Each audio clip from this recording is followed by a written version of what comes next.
ঢ্যাঁড়সের এই মজার রেসিপিটি এইভাবে আমার মনে হয় আগে কখনোই কেউ ট্রাই করেনি। আসসালামু আলাইকুম সবাইকে। আজকে আমি ঢ্যাঁড়স দিয়ে এমন মজার একটি রেসিপি দেখাবো যা দিয়ে আপনি পেট ভরে ভাত খেতে পারবেন। রেসিপিটি তৈরি করার জন্য প্রথমে আমি ঢ্যাঁড়স ভালোভাবে ধুয়ে নিয়েছি। এরপর ঢ্যাঁড়সের আগামাথা কেটে মাঝখান দিয়ে কেটে 2 পিস করে নিয়েছি। এখন আমি ঢ্যাঁড়সে দিয়ে দিব অল্প একটু লবণ আর দিয়ে দিব অল্প একটু হলুদের গুঁড়া।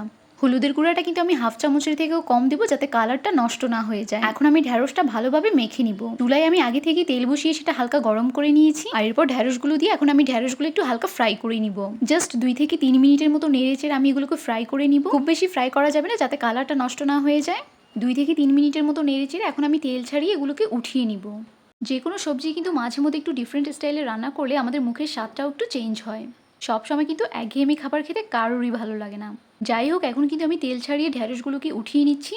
ঢ্যাঁড়সগুলো উঠানো হয়ে গিয়েছে। এখন আমি চুলায় কড়াই বসিয়ে তেল পেঁয়াজ দিয়ে দিব আর সাথে দিয়ে দিব 2টো এলাচ যাতে খুব সুন্দর একটা স্মেল আসে। পেঁয়াজটাকে 2 মিনিটের মতো নেড়ে চেড়ে নিয়ে আমি এখানে দিয়ে দিব হাফ চামচের মতো আদা বাটা ও হাফ চামচের মতো রসুন বাটা। আদা বাটা ও রসুন বাটাটা ভালোভাবে নেড়ে চেড়ে নিব যাতে এটা স্মেলটা চলে যায়। আর এখন আমি টমেটো কুচি করে নিয়েছি, টমেটো কুচিগুলো দিয়ে দিব। টমেটোগুলো আমি একদম কুচি কুচি করে কেটে নিয়েছি। এই রেসিপিতে কিন্তু অবশ্যই টমেটো কুচিটা দেওয়ার চেষ্টা করবে। টমেটোটা নেড়ে চেড়ে নিতে নিতে এই ফাঁকে আমি একটু নারকেল ব্লেন্ড করে নিব। নারকেলের সাথে আমি 3টে কাঁচামরিচও দিয়ে দিয়েছি, একসাথে আমি ব্লেন্ড করে নিয়েছি। ব্লেন্ড করা হয়ে গিয়েছে। এখন আমি নারকেল বাটাটা এর মাঝে দিয়ে দিব। টমেটোর সাথে নারকেল বাটাটা এখন আমি ভালোভাবে নেড়ে চেড়ে নিব। 2 থেকে 3 মিনিটের মতো নেড়ে চেড়ে আমি অল্প একটু লবণ দিয়ে দিব আর দিয়ে দিব 1 চামচের মতো হলুদের গুঁড়া আর দিয়ে দিব হাফ চামচের মতো জিরার গুঁড়া। সবগুলো এখন আমি ভালোভাবে নেড়ে চেড়ে কষিয়ে নিব। আর এখন কিন্তু চুলার আঁচটাকে মিডিয়াম লোতে রেখে এটা কষাতে হবে। প্রায় 5 মিনিটের মতো আমি নেড়ে চেড়ে এটা কষিয়ে নিয়েছি।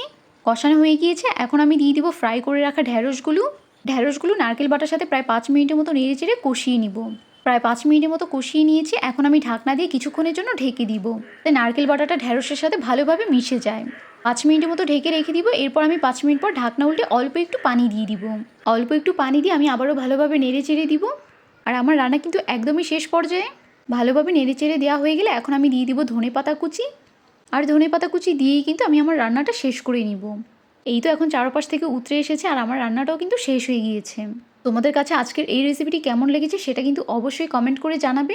গরম ভাতের সাথে ঢ্যাঁড়সের এই রেসিপিটা খেতে যে কি দারুণ লাগে সেটা কিন্তু তোমরা একবার বাসায় ট্রাই না করলে বুঝতেই পারবে না।